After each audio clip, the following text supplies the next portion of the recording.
साहेब आइले जी, नौकरी के वादा के गइले जी। 14 बीतल 19 बीतल 24 फिर से आई गइले जी। नमस्कार दोस्तों, जैसा कि आप जानते हैं कि नेहा सिंह अपने दर्शकों के लिए या अपने व्यूअर्स के लिए या यूं कहे अपने चाहने वालों के लिए बहुत सारा गाना गाई हैं और गाती रहती है। तो वैसे ही ये जो गाना अभी सुने हैं वो हम पूरा सुनाएंगे आपको, लेकिन उससे पहले हम आपको बता दें नेहा सिंह अपने फैंस के लिए हर दिन कुछ ना कुछ एक्टिविटी करती रहती है। तो अभी जो है नेहा सिंह अपने फैंस के लिए ये गाना लेकर आई है जो कि बहुत ही अच्छा लग रहा है दर्शकों को। तो हमने सोचा है कि ये गाना आपको भी सुना दे। तो चलिए हम सुनाते हैं नेहा सिंह का ये गाना। उससे पहले दोस्तों हम आपसे कहना चाहते हैं हमारे चैनल को सब्सक्राइब कर ले और प्यारा सा बेल बटन दबा दे ताकि मेरा हर वीडियो आप तक पहुंचता रहे। तो चलिए वीडियो को शुरू करते हैं और सुनाते हैं नेहा सिंह का ये गाना। 14 में साहेब आइले जी, नौकरी के वादा के गइले जी। 14 बीतल 19 बीतल 24 फिर से आई गइले जी।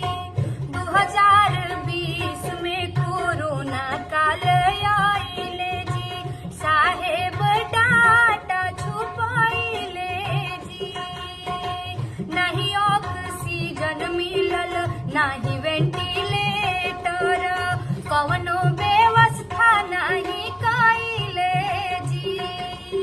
गंगा के घाटे लाश कुकुर बिलार नु चले, ऐसा दिन साहेब देखाइले जी।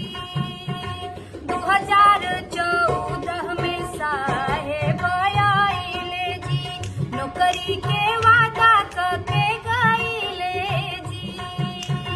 14 बीतल 19 बीतल 24 फिर से आई गइले जी।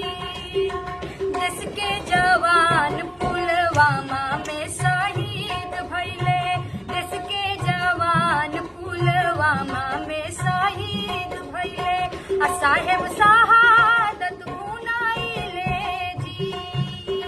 शहीदन के नाम पे चुनाव प्रचार कइले, 19 में फिर से जीत गइले जी। सैनिक सिपाहियन से प्रेम छछाइले त 4 साल के अग्निवीर ले आइले जी।